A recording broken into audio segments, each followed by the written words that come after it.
Hello, good morning students. Vidya Bharati public senior secondary school इटाऊ ओबजी के यूट्यूब चैनल पर आप सभी का हार्दिक स्वागत है, अभिनंदन है। प्यारे विद्यार्थियों, हम बात कर रहे थे नाइट्रोजन उपापचय एवं नाइट्रोजन चक्र की, और यहाँ हमने पढ़ा था कि नाइट्रोजन साइकिल को हमें यदि समझना है तो नाइट्रोजन साइकिल को समझने से पहले हमें निम्न 4 चरणों का अध्ययन करना पड़ेगा, जिसमें हमने बात की थी नाइट्रोजन चक्र के अंतर्गत नाइट्रोजन स्थिरीकरण की। दूसरा जो चरण है वो आता है अमोनीकरण। थर्ड जो चरण है वो है नाइट्रीकरण, और चौथा चरण है नाइट्रीकरण। हमने नाइट्रोजन स्थिरीकरण की बात की थी, जिसमें अजैविक नाइट्रोजन स्थिरीकरण और जैविक नाइट्रोजन स्थिरीकरण को पढ़ा। तड़ित द्वारा या वायुमंडलीय कारकों द्वारा नाइट्रोजन का स्थिरीकरण जो है वो किस प्रकार से होगा। उसके बाद में हमने बात की है यहाँ औद्योगिक नाइट्रोजन स्थिरीकरण की। उसके बाद में हमने समझा कि जो सूक्ष्म जीव हैं उनके द्वारा नाइट्रोजन का स्थिरीकरण कैसे होता है। अब जो सूक्ष्म जीव थे वो 2 प्रकार के थे, एक असहजीवी और एक सहजीवी। असहजीवी में स्वतंत्र जो जीवाणु थे, सूक्ष्म जीव थे, उनके द्वारा नाइट्रोजन का स्थिरीकरण होता है, जिसमें हमने बात की वायवीय जीवाणु, अवायवीय जीवाणु, नीलहरित शैवालों की। उसके बाद में हमने पढ़ा सहजीवी नाइट्रोजन स्थिरीकरण, जहां हमने मूल गुल्लिकाओं और स्तंभ गुल्लिकाओं की बात की थी। और आज हमारा उसी में टॉपिक है कि जो मूल गुल्लिकाएं होती हैं या मूल जो ग्रंथिकाएं होती हैं, उनका जो निर्माण है वो सहजीवी संबंध में जो जड़ों में जो गांठें बनती हैं, मूल गुल्लिकाएं बनती हैं, वो किस प्रकार से बनती हैं।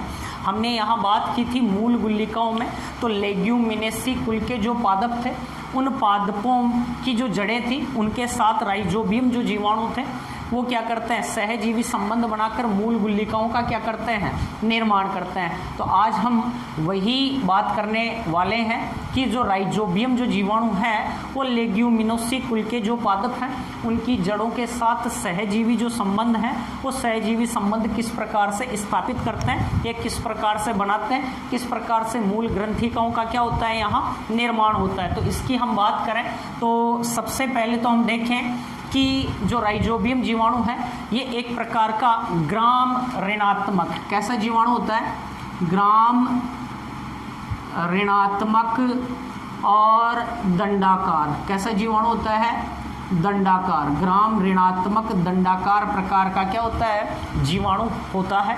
और यह लेग्यूमिनेसी कुल के पादपों की जड़ों के साथ सहजीवी क्या बनाता है, संबंध, जिसमें ये किसका निर्माण कर रहा है, मूल गुल्लिकाओं का क्या करता है, निर्माण करता है। अब यहाँ हम देखें सबसे पहले मूल गुल्लिकाओं का जो निर्माण होगा वो जड़ की जो कोण से उत्तक हैं या कोण से भाग हैं उनमें मूल गुल्लिकाओं का निर्माण होता है। तो एक तो वलकुट की कोशिकाएं, जड़ों की वलकुट और परिरंभ जो कोशिकाएं हैं वो मूल गुल्लिकाओं के निर्माण में क्या करती हैं, भाग लेती हैं। अब किस प्रकार से मूल ग्रंथियां बन रही हैं उसको पूरे को समझने से पहले हमें कॉमन सामान्य जानकारी पढ़नी पड़ेगी कि एक जो जड़ होती है उसका जो अनुप्रस्थ काट होता है, एक जो मूल होती है उसका क्या अनुप्रस्थ काट होता है, उसकी जो संरचना है वो किस प्रकार की है, कौन कौन से स्तर उसमें पाए जाते हैं, वलकुट स्तर कहाँ है, परिरंभ कहाँ है, किस प्रकार से उनमें मूल गुल्लिकाओं का क्या होने वाला है, निर्माण होने वाला है। तो हम यहाँ जैसे बात करें, ये कोई जड़ है, मूल का सबसे बाहरी जो आवरण होता है, बाहरी आवरण को हम कहते हैं मूलीय त्वचा, मूलीय त्वचा एपिडर्मिस। ये मूल का सबसे बाहरी क्या है, आवरण है, और इस बाहरी आवरण को ही हम क्या कह रहे हैं, मूलीय त्वचा कह रहे हैं। इस मूलीय त्वचा से की कोशिकाओं में अतिवृद्धि से अतिवृद्धि से क्या निकलते हैं, रोम समान संरचनाएं निकलती हैं जिन्हें हम कहते हैं मूल रोम। क्या कहते हैं, मूल रोम। अब मूलीय त्वचा जो है उसके अंदर का ये जो पूरा क्षेत्र है, इस पूरे क्षेत्र को हम कहते हैं वलकुट। क्या कहते हैं, वलकुट, या क्या कह रहे हैं, कॉर्टेक्स, वलकुट या कॉर्टेक्स। और वलकुट स्तर के अंदर, वलकुट के अंदर की तरफ होता है अंतस्त्वचा का स्तर। किसका स्तर होता है, अंतस्त्वचा। ये जो स्तर है ये है अंतस्त्वचा, एंडोडर्मिस। और अंतस्त्वचा के अंदर पाया जाता है परिरंभ, जो रंभीय जो क्षेत्र है उसको ढकता है। रंभीय क्षेत्र में जाइलम, फ्लोएम और जो मज्जा है वो सम्मिलित रूप से, उन सबको हम कह रहे हैं रंभीय भाग। यहाँ अंदर की बात करें तो ये मूल में रंभीय भाग में जाइलम और फ्लोएम पाए जाते हैं। ये यहाँ जाइलम स्थित है जिसमें प्रोटोजाइलम बाहर की तरफ और मेटाजाइलम अंदर की तरफ पाया जाता है।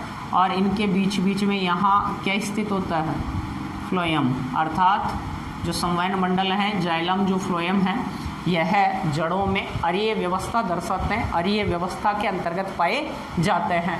तो यहाँ हम बात कर रहे हैं कि जो मूल गुल्लिका का जो निर्माण है, मूल गुल्लिका का निर्माण, मूल के कौन कौन से जो भाग हैं उनमें मूल जो गुल्लिकाएं हैं, मूल ग्रंथियां हैं, उनका निर्माण होता है, या कौन से जो भाग हैं मूल गुल्लिकाओं के निर्माण में भाग लेते हैं, प्रश्न पूछ सकता है। तो एक तो कौन सा, वलकुट, और एक कौन सा, परिरंभ जो है वो मूल गुल्लिकाओं के निर्माण में क्या करते हैं, भाग लेते हैं। अब हम समझें किस प्रकार से मूल गुल्लिका जो है उसका क्या होता है, निर्माण होता है, इसकी हम बात करें तो ध्यान दीजिए।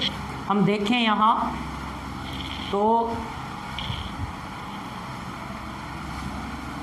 निम्न चरणों में मूल ग्रंथिका के निर्माण की जो क्रिया है उसको हम क्या कर सकते हैं, समझ सकते हैं। यहाँ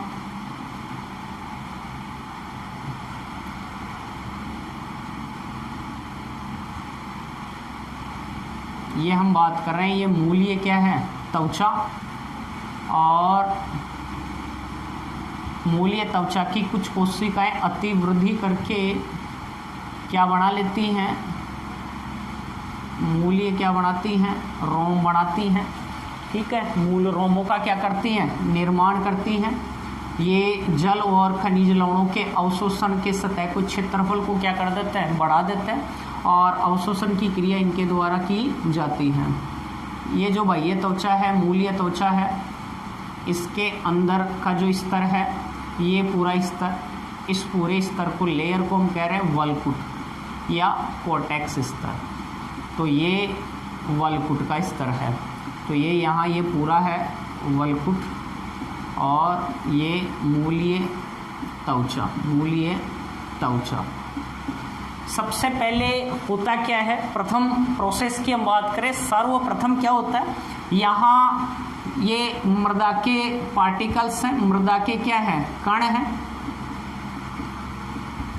सबसे पहले मूल गुल्लिका निर्माण के लिए जड़ों के पास राइजोबियम जो जीवाणु प्रजाति या राइजोबियम जो जीवाणु हैं उनका आकर्षित होना जरूरी है। लेग्यूमिनोसी कुल के पादपों की जड़ों के साथ राइजोबियम सहजीवी संबंध बना रहा है। तो सबसे पहले यहाँ क्या होता है, ये जो जड़ें हैं, मूल हैं, इन मूल रोमों द्वारा एक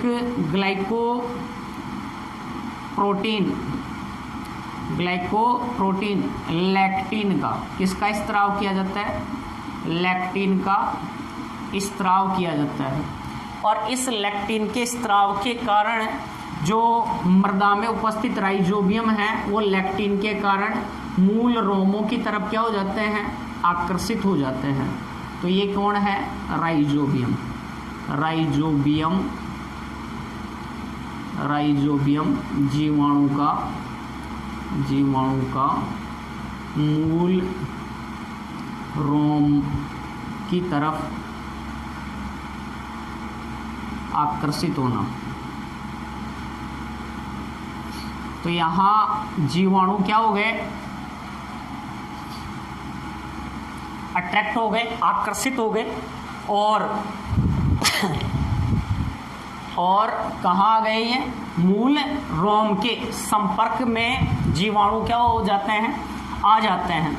इसके बाद में अगला जो प्रोसेस है, अगले प्रोसेस के अंतर्गत क्या होता है कि यहाँ पादप जो कोशिकाएं हैं उनके द्वारा पादप हार्मोन, ऑक्सिन और साइटोकाइनिन का स्त्राव होता है, जबकि जो जीवाणु है, बैक्टीरिया है, इस जीवाणु के द्वारा यहाँ नोड कारक का क्या किया जाता है, स्त्राव किया जाता है। जीवाणु द्वारा एक रासायनिक पदार्थ नोड कारक को क्या किया जाता है, स्त्रावित किया जाता है, छोड़ा जाता है। और इसके प्रभाव से जो मूल रोम है, ये मूल रोमों के अग्र जो सिरे हैं, अग्र सिरे हुकनुमा क्या हो जाते हैं, मुड़ जाते हैं। मूल रोम शीर्ष का हुकनुमा होना, मूल रोम शीर्ष क्या हो गए, यहाँ हुक के समान बदल गए या हुक समान संरचना के रूप में क्या हो गए, चेंज हो गए। और यहाँ कौन स्थित है, बैक्टीरिया, जीवाणु उपस्थित है, राइजोबियम। अब क्या होगा, यहाँ जैसे ही मूल रोम हुकनुमा संरचना के रूप में मुड़ जाते हैं तो इन मूल रोमों की बाह्य त्वचा जो है वो कोशिकाएं क्या हो जाती हैं, टूट जाती हैं, अपघटित हो जाती हैं और इनके द्वारा श्लेष्मीय क्या स्त्रावित होता है, पदार्थ स्त्रावित होता है। और उस श्लेष्मीय पदार्थ के साथ जो मूल रोम है, वो जो जीवाणु हैं, वो जीवाणु किस में प्रवेश कर जाते हैं, मूल रोम में। जीवाणु का मूल रोम में प्रवेश, जीवाणु का मूल रोम में क्या होना, प्रवेश। अब जैसे ही जीवाणु मूल रोम में प्रवेश कर गए, प्रवेश करने के बाद में अब ये जो जीवाणु हैं, इन जीवाणुओं को हम कहेंगे बैक्टीरोइड। क्या कहेंगे, बैक्टीरोइड। मूल रोम में जीवाणु प्रवेश करने के बाद में इन्हें कहते हैं बैक्टीरोइड कहेंगे। क्या कहेंगे, बैक्टीरोइड कहेंगे। अगला जो प्रोसेस होगा, इस अगले चरण में, अगले प्रोसेस में क्या होगा, यहाँ एक संक्रमण तंतु का क्या होगा, निर्माण होगा, एक थ्रिड का क्या होगा, निर्माण होगा। यहाँ ये वलकुटकी क्या है, सेल्स हैं, वलकुटकी क्या है, कोशिकाएं हैं। अब हम यहाँ देखें तो मूल रोम में बैक्टीरिया का क्या हो गया, प्रवेश। और यहाँ जो श्लेष्मीय पदार्थ स्त्रावित हो रहा था, उस श्लेष्मीय पदार्थ से होते हुए ही, उस श्लेष्मीय पदार्थ से होते हुए ही जीवाणु जो हैं मूल रोम से होते हुए वलकुट जो स्तर है वहाँ तक क्या होते हैं, पहुँच जाते हैं। तो ये यहाँ मूल रोम था और इस मूल रोम से की जो कोशिकाएं टूटी, यहाँ पर इन टूटी हुई कोशिकाओं से जीवाणु मूल रोम में क्या कर गए, प्रवेश। और श्लेष्मीय पदार्थ के द्वारा ही या श्लेष्मीय पदार्थ के साथ ही जीवाणु मूल रोम से होते हुए कहाँ तक पहुँच जाते हैं, वलकुटकी कोशिकाओं तक या वलकुट के स्तर तक पहुँच जाते हैं। यहाँ जो जीवाणु मूल रोम में प्रवेश करते हैं, यह जीवाणु संक्रमण क्या बनता है, तंतु या संक्रमण तंतु का क्या होता है, निर्माण या थ्रिड नुमा संरचना का क्या दिखाई देती है। और इससे होते हुए जो जीवाणु हैं तंतु नुमा संरचना के रूप में जो जीवाणु हैं वो कहाँ तक प्रवेश कर जाते हैं, वलकुट कोशिकाओं तक क्या कर जाते हैं, प्रवेश कर जाते हैं। अब यहाँ पादप जो है परपोषी, उसके द्वारा ऑक्सिन, साइटोकाइनिन आदि हार्मोन स्त्रावित किए जाते हैं। जो जीवाणु है वो वलकुट की कोशिकाओं में प्रवेश कर गए या वलकुट की कोशिकाओं तक क्या हो गए, वो चले गए, पहुंच गए। अब ये वहां जाकर जो वलकुट की कोशिकाएं हैं उनके डीएनए में बहुगुणन करते हैं, जिसके कारण केंद्रक में बहुगुणन होगा और बहुगुणन के बाद में ये जो कोशिकाएं हैं ये क्या करेंगी, विभाजन करेंगी। विभाजन द्वारा अपनी संख्या को क्या करेंगी, बढ़ाएंगी। धीरे धीरे कोशिकाओं की संख्या बढ़ेगी तो एक गांठ नुमा संरचना का क्या हो जाएगा, निर्माण हो जाएगा। और उस गांठ नुमा संरचना को ही हम यहाँ क्या कह देंगे, क्या कह देंगे, गुल्लिका या मूल क्या कह देंगे, ग्रंथिका कह देंगे। तो यहाँ मूल गुल्लिका या ग्रंथिकाओं की जो कोशिकाएं होती हैं वो कोशिकाएं कैसी होती हैं, बहुगुणित होती हैं। कैसी होती हैं, बहुगुणित होती हैं। तो यहाँ जीवाणु जो है, जो बैक्टीरिया है, इस जीवाणु द्वारा यहाँ IAA indole acetic acid hormone का क्या किया जाता है, स्त्राव किया जाता है, जो गुल्लिका निर्माण की क्रिया को या गुल्लिका के आकार को क्या करता है, बढ़ाने का क्या करता है, कार्य करता है। ध्यान दो, इस प्रकार से यहाँ गुल्लिका का क्या हो जाएगा, निर्माण हो जाएगा। ये तो जैसे भाई ये त्वचा का स्तर था,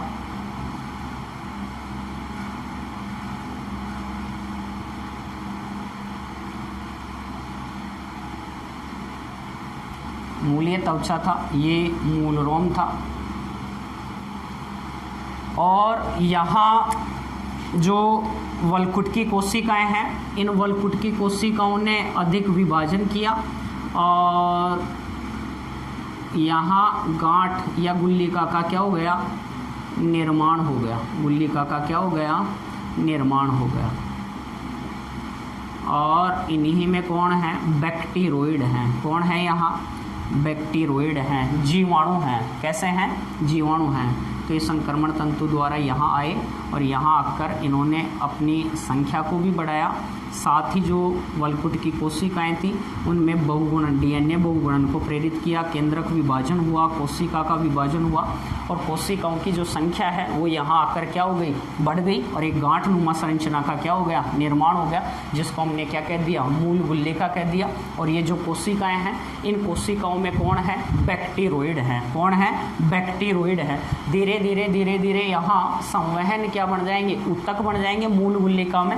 और मूल गुल्लिका के जो संवहन ऊतक हैं वो पादप के मूल, जो जड़ है, जड़ के जो संवहन ऊतक हैं, जाइलम फ्लोएम, उनके साथ क्या हो जाते हैं, संबंध स्थापित कर लेते हैं या उनके साथ क्या हो जाते हैं, जुड़ जाते हैं, ताकि यहाँ रहने वाले जीवाणुओं को आसानी से पोषण मिल सके। इसके अलावा जो जीवाणु यहाँ रहकर नाइट्रोजन का क्या कर रहे हैं, स्थिरीकरण कर रहे हैं, वो स्थिरीकृत नाइट्रोजन जो है वो पादप भागों तक क्या की जा सके, पहुँचाई जा सके। तो इस प्रकार से यहाँ परिपक्व गुल्लिका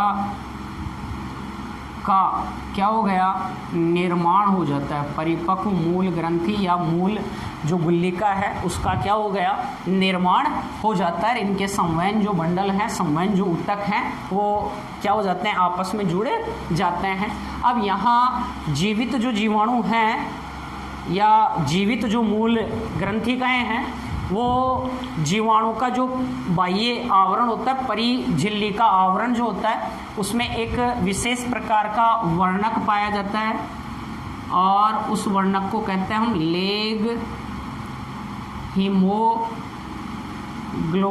इस वर्णक के कारण, लेग हीमोग्लोबिन के कारण, इस वर्णक के कारण यहाँ जो मूल गुल्लिका की जो जीवित मूल गुल्लिकाएं हैं वो लेग हीमोग्लोबिन के कारण कैसी दिखाई देती हैं, गुलाबी रंग की। कैसी दिखाई देती हैं, गुलाबी रंग की दिखाई देती हैं। लेकिन यदि यहाँ मूल गुल्लिका में जो जीवाणु हैं या मृत हैं, ये गुल्लिका निर्माण का जो प्रोसेस हुआ इसमें जीवाणु मृत हैं, तो इनका जो रंग है वो पीला या कैसा दिखाई देगा, हमें सफ़ेद दिखाई देगा। तो इस प्रकार से गुल्लिका निर्माण की जो प्रक्रिया है वो संपन्न हो जाती है। और इस सहजीवी संबंध के अंतर्गत यहाँ जो राइजोबियम जीवाणु है ये यहाँ रहते हुए नाइट्रोजन का क्या करता है, स्थिरीकरण करता है। नाइट्रोजन का स्थिरीकरण करने के लिए जो राइजोबियम जीवाणु है, इस राइजोबियम जीवाणु के पास नाइट्रोजिनेज क्या पाया जाता है, एंजाइम पाया जाता है। तो यहाँ नाइट्रोजिनेज एंजाइम द्वारा नाइट्रोजन का क्या किया जाता है, स्थिरीकरण किया जाता है। वही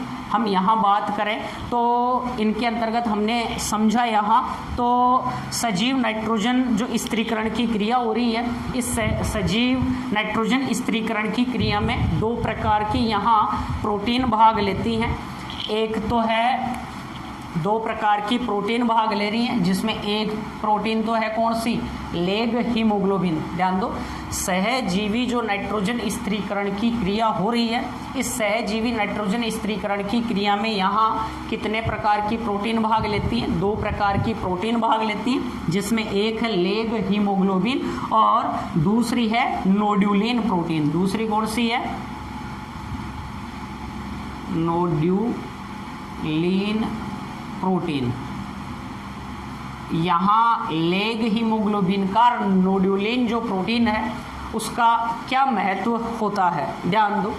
ये जो लेग हीमोग्लोबिन है, इस लेग हीमोग्लोबिन के कारण ही जो जीवाणुओं की परिझिल्लिका होती है उसमें वर्णक उपस्थित है, कौन सा, लेग हीमोग्लोबिन या प्रोटीन उपस्थित है। ये इसके कारण ही जीवाणुओं की जो कॉलोनी है वो कैसी दिखाई दे रही है, गुलाबी रंग की हमें क्या हो रही है, दिखाई दे रही है।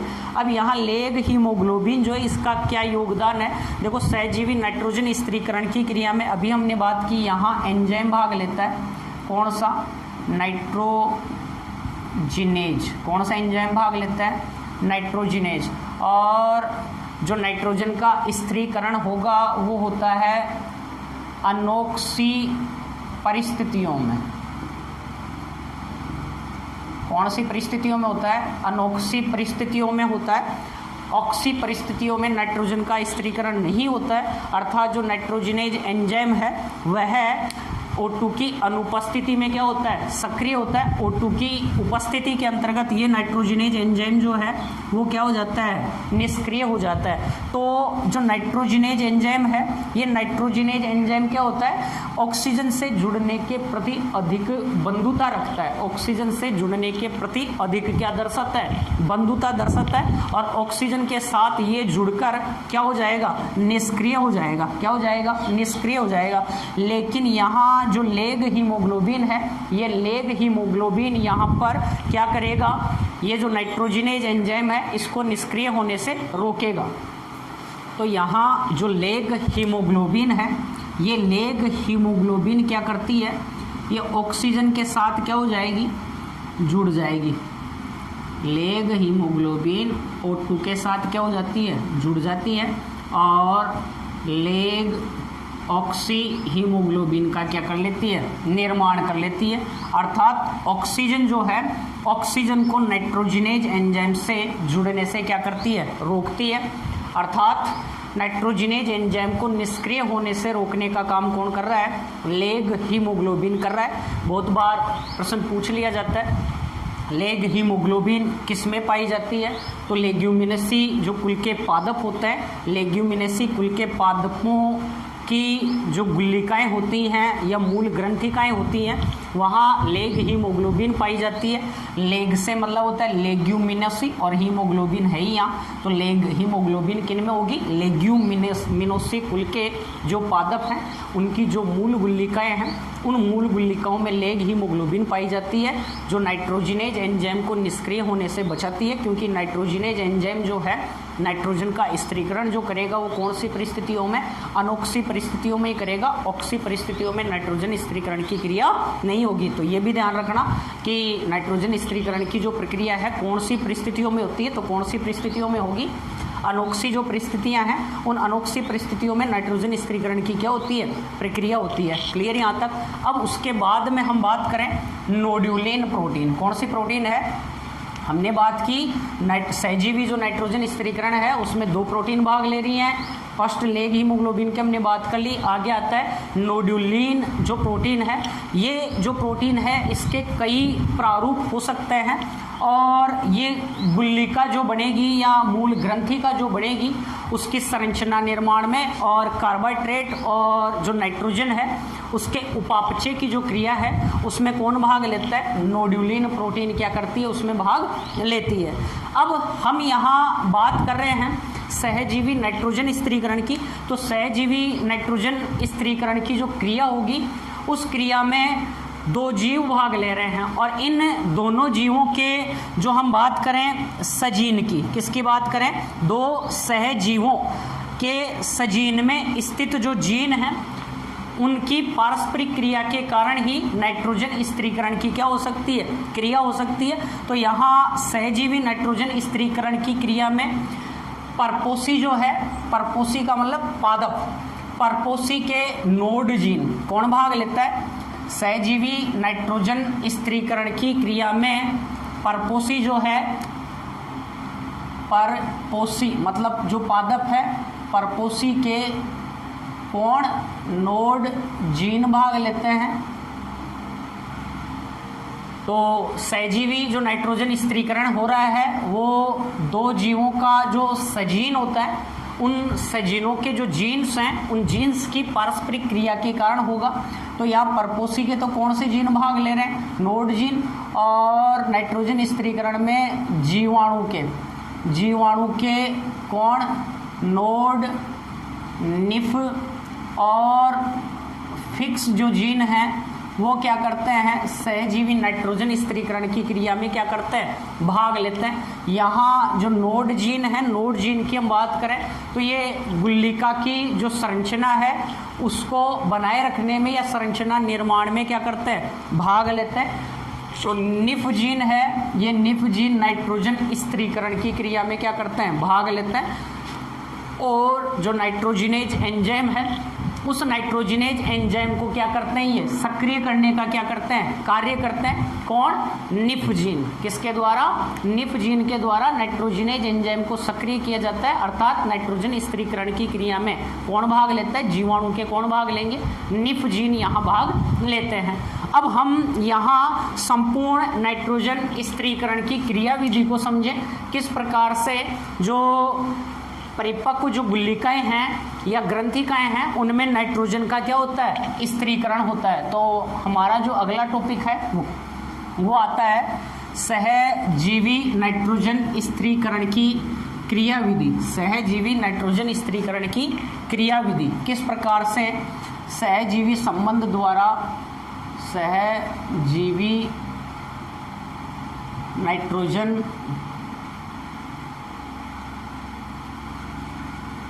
स्थिरीकरण की क्रिया विधि। किस प्रकार से सहजीवी जो नाइट्रोजन स्थिरीकरण है उसकी जो क्रिया विधि है वो संपन्न होती है, किस प्रकार नाइट्रोजन का जो स्थिरीकरण है वो संपन्न होता है। तो सबसे पहले तो हम बात करें यहाँ नाइट्रोजन स्थिरीकरण की जो क्रिया होगी, उस नाइट्रोजन स्थिरीकरण की क्रिया जो है वो किसके द्वारा होती है? नाइट्रोजिनेज। कौन से एंजाइम द्वारा? नाइट्रोजिनेज एंजाइम द्वारा। और ये नाइट्रोजिनेज जो एंजाइम है ये बना होता है किस किस से? प्रोटीन से। इसके अलावा मोलिब्डेनम और फेरस जो है उनसे मिलकर नाइट्रोजिनेज एंजाइम का निर्माण होता है। या नाइट्रोजिनेज एंजाइम में प्रोटीन, मोलिब्डेनम और कौन पाए जाता है?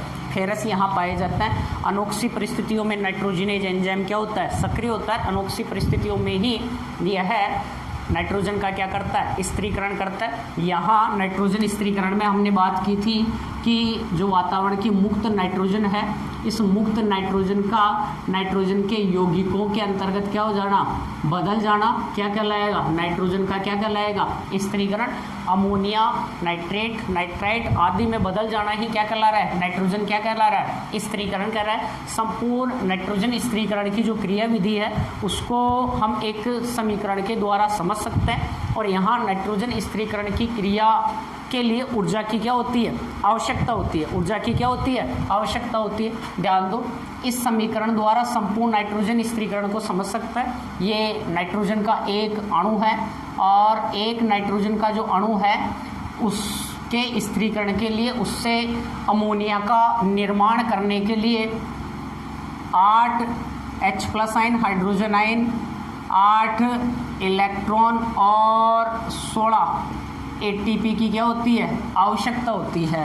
और तब जाकर दो जो अणु हैं NH3 के बनेंगे, प्लस यहाँ पर हाइड्रोजन मुक्त होगी। इसके अलावा ADP और अकार्बनिक फास्फेट। ये पूरा जो समीकरण है ये पूरा समीकरण यहाँ नाइट्रोजन जो स्थिरीकरण की प्रक्रिया है उसको क्या कर रहा है, समझा रहा है। अर्थात नाइट्रोजन का जो स्थिरीकरण है वो किस प्रकार से संपन्न होता है। एक नाइट्रोजन के अणु की बात करें तो एक नाइट्रोजन अणु का स्थिरीकरण करने के लिए यहाँ ऊर्जा की क्या हो रही है, आवश्यकता हो रही है। और 16 जो एटीपी होते हैं उन 16 एटीपी अणुओं की क्या पड़ती है, आवश्यकता पड़ती है। केवल यदि एक परमाणु की बात करें तो 8 एटीपी, एक परमाणु के लिए 4 हाइड्रोजन 4 इलेक्ट्रॉन्स की क्या पड़ेगी, आवश्यकता पड़ेगी। एक अमोनिया जो अणु है उसका क्या होगा, यहाँ निर्माण होगा। तो इस प्रकार से इस समीकरण के द्वारा हम पूरे नाइट्रोजन स्थिरीकरण को क्या कर सकते हैं, समझ सकते हैं। अब ये जो समीकरण है किस प्रकार से यहाँ नाइट्रोजन के स्थिरीकरण को दर्शा रहा है, तो हम यहाँ बात करें जैसे ये हमारे पास है ये एंजाइम है,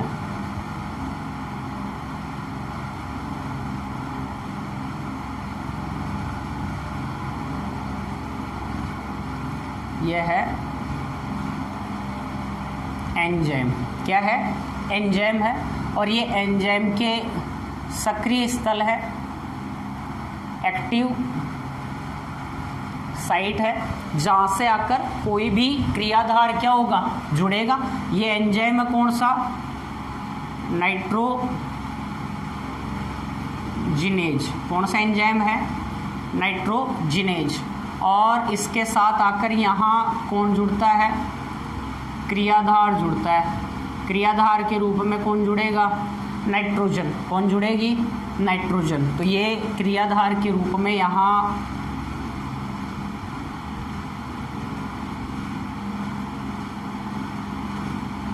नाइट्रोजन है, कौन है।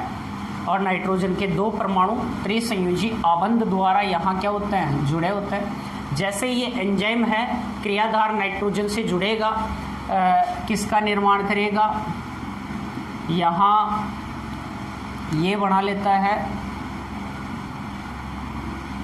एंजाइम क्रियाधार कॉम्प्लेक्स। एंजाइम क्रियाधार क्या बना लेगा, संकुल का क्या कर लेगा, निर्माण कर लेगा। एंजाइम क्रियाधार क्या बना लेगा, संकुल बना लेगा। एंजाइम क्रियाधार क्या बना लिया इसने, संकुल बना लिया। ठीक है, ये क्या कहलाएगा, एंजाइम क्रियाधार संकुल।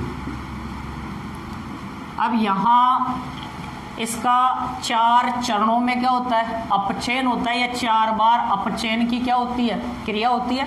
और प्रत्येक बार जब अपचयन होगा तो 2 हाइड्रोजन आयंस की क्या पड़ती है, यहाँ आवश्यकता होती है। तो 4 जो चरण होंगे उनमें 8 हाइड्रोजन की और 8 इलेक्ट्रॉन की एक बार अपचयन के लिए 4 एटीपी अणुओं की क्या पड़ती है, आवश्यकता पड़ती है। तो देखो प्रथम बार जब इसमें अपचयन होगा तो 2 H+ आयन इसके साथ आकर क्या हो जाएंगे, जुड़ जाएंगे। ये अपचयन होगा इसमें, और अपचयन होगा तो जो नाइट्रोजन है उनके जो परमाणु हैं उनके मध्य जो त्रिसंयोजी आबंध है, एक जो बंध है वो क्या हो जाएगा, टूट जाएगा। और एक एक हाइड्रोजन जो है वो नाइट्रोजन के जो परमाणु हैं उनके साथ आकर क्या होगा, जुड़ेगा। ये रहा,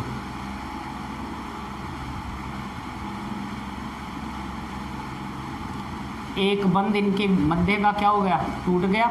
और प्रत्येक से कौन आकर जुड़ गया, हाइड्रोजन आकर क्या हो जाता है, जुड़ जाता है। प्रथम बार अपचयन हुआ, दूसरी बार अपचयन की क्या होगी, अब क्रिया होगी।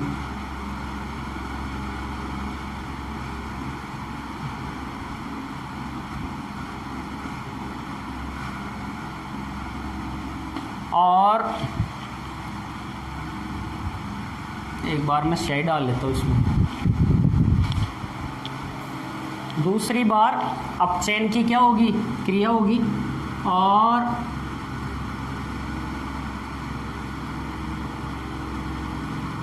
पुनः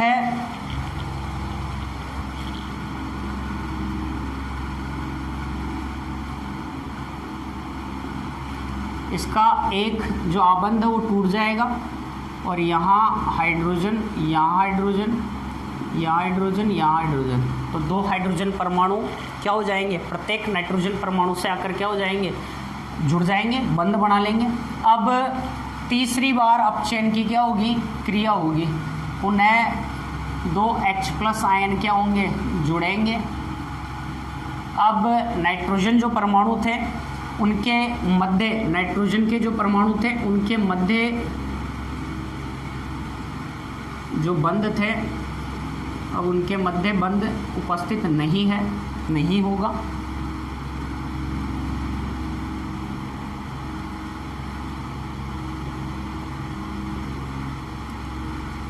और हाइड्रोजन, हाइड्रोजन, हाइड्रोजन, प्रत्येक नाइट्रोजन परमाणु से 3 हाइड्रोजन परमाणु क्या कर लेंगे, बंध बना लेंगे। इस प्रकार यहाँ 3 चरणों में क्या हो गया, अपचयन हो गया।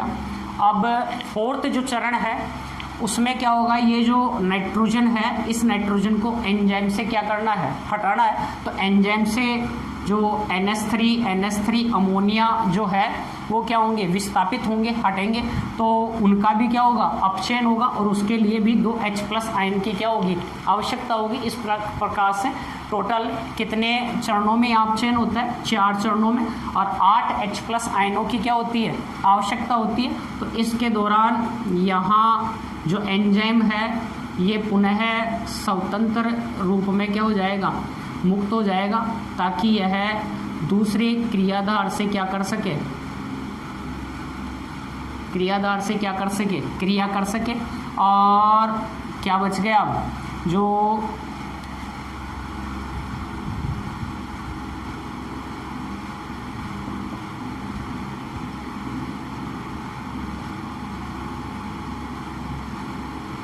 अमोनिया के कितने अणु यहाँ मुक्त हो गए, 2 अणु यहाँ क्या हो गए, मुक्त हो गए।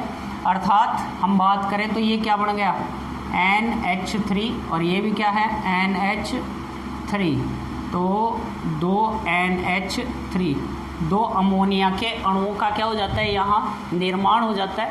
2 स्वतंत्र जो नाइट्रोजन है उसके द्वारा अमोनिया का क्या हो गया, निर्माण हो गया, नाइट्रोजन का क्या हो गया, स्त्रीकरण हो गया, या अमोनियम आयन का क्या हो जाता है, निर्माण हो जाता है। NH4 अमोनियम आयन का क्या हो जाता है, निर्माण हो जाता है। अब यहाँ हम देखें तो जो अमोनिया और अमोनियम आयन जो हैं वो दोनों ही पादपों के लिए क्या होते हैं, विषैले होते हैं। इसलिए अमोनिया और अमोनियम आयन को क्या किया जाता है, पादप में स्वांगीकरण की क्रिया होगी, उसके तुरंत बाद इनको किस में बदल दिया जाता है, अमीनो अम्लों में। तो अमोनिया और अमोनियम आयन का जो स्वांगीकरण है वो स्वांगीकरण किसके रूप में कर लिया जाता है, अमीनो अम्लों के रूप में इनका क्या कर लिया जाता है, स्वांगीकरण कर लिया जाता है। अब यहाँ हम बात करेंगे कि इनका जो स्वांगीकरण है वो स्वांगीकरण किस प्रकार से यहाँ संपन्न हो रहा है। तो हम बात करें अमोनिया के स्वांगीकरण की, अमोनिया का स्वांगीकरण। अमोनिया का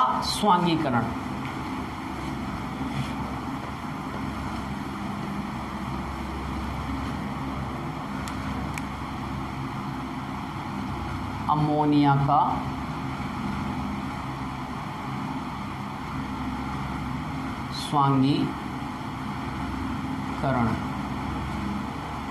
सर्वप्रथम क्या होता है, जो अमोनिया है स्वांगीकरण के अंतर्गत यह अल्फा कीटो ग्लूटेरिक अम्ल से क्या करती है, क्रिया करती है, और ग्लूटेमिक एमिनो अम्ल का क्या करता है, निर्माण करता है। तो सबसे पहले बनने वाला जो एमिनो अम्ल होगा वो ग्लूटेमिक एमिनो अम्ल होगा, और उसी के द्वारा बाकी अन्य एमिनो अम्लों का क्या किया जाता है, निर्माण किया जाता है। तो यहाँ अमोनिया का जो स्वांगीकरण है इसका जो अध्ययन है वो हम 2 विधियों द्वारा कर सकते हैं, जिसमें एक आती है अपचयनशील अमीनीकरण।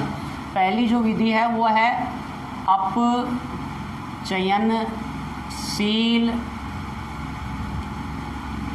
अमीनीकरण, और दूसरी जो विधि आती है वो आती है ट्रांस एमिलेज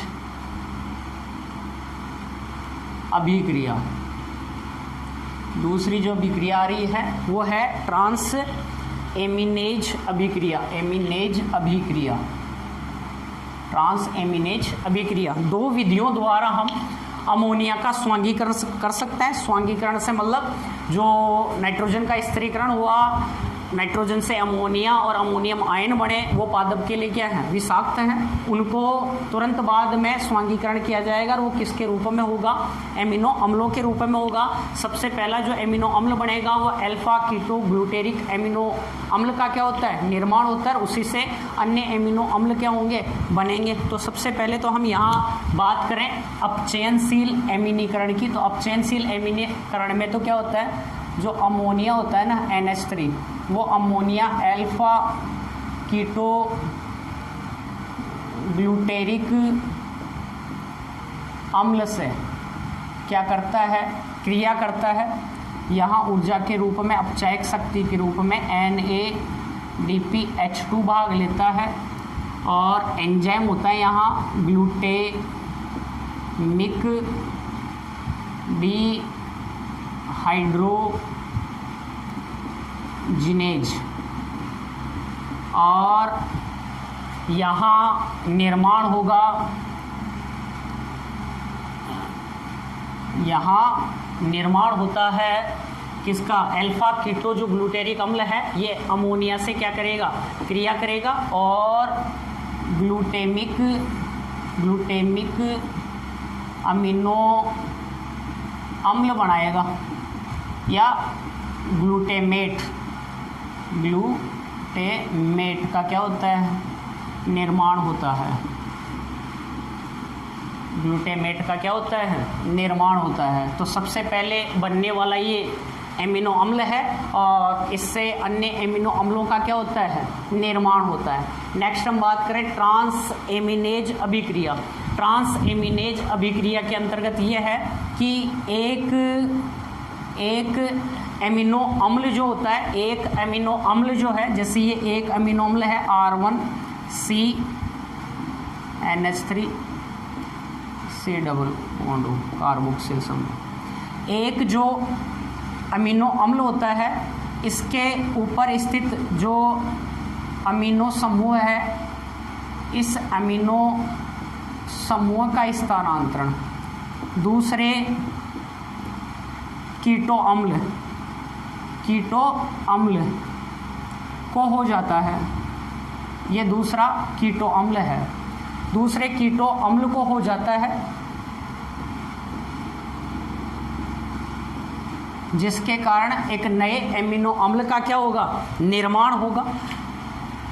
इस प्रकार से यहाँ क्या होगा, इसका जो एमिनो समूह है उसका स्थानांतरण इस दूसरे कीटो अम्ल पर हो जाएगा और स्थानांतरण से अन्य दूसरे किसी अन्य एमिनो अम्ल का क्या हो जाएगा, निर्माण हो जाएगा। तो ध्यान दो, R1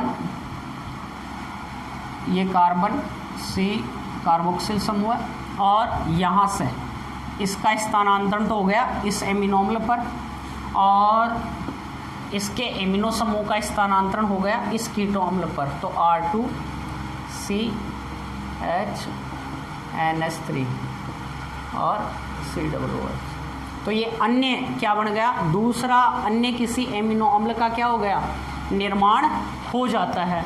अन्य दूसरे किसी अन्य एमिनो अम्लों का क्या हो जाता है, निर्माण हो जाता है। और इस प्रकार हम यहाँ देखें तो ट्रांस एमिनेज जो अभिक्रिया है, इसके द्वारा लगभग 17 एमिनो अम्ल हैं, उनका क्या होता है, निर्माण कंप्लीट हो जाता है। तो इस प्रकार आज हमने बात की नाइट्रोजन स्थिरीकरण की और सहजीवी जो नाइट्रोजन स्थिरीकरण है उसको समझा, किस प्रकार से मूल गुल्लिकाएँ बढ़ती हैं, किस प्रकार से नाइट्रोजन स्थिरीकरण होता है, लेग हीमोग्लोबिन की क्या भूमिका होती है, नोड्यूलिन प्रोटीन की क्या भूमिका होती है।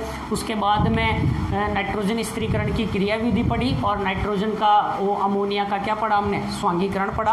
तो आज नाइट्रोजन स्थिरीकरण तक का जो अपना टॉपिक था वो कंप्लीट होता है। उसके बाद में अगला जो चरण होगा वो हम बात करेंगे अमोनीकरण की, अमोनिफिकेशन की, वो अगले वीडियो में। थैंक्स सभी को, धन्यवाद, जय हिंद।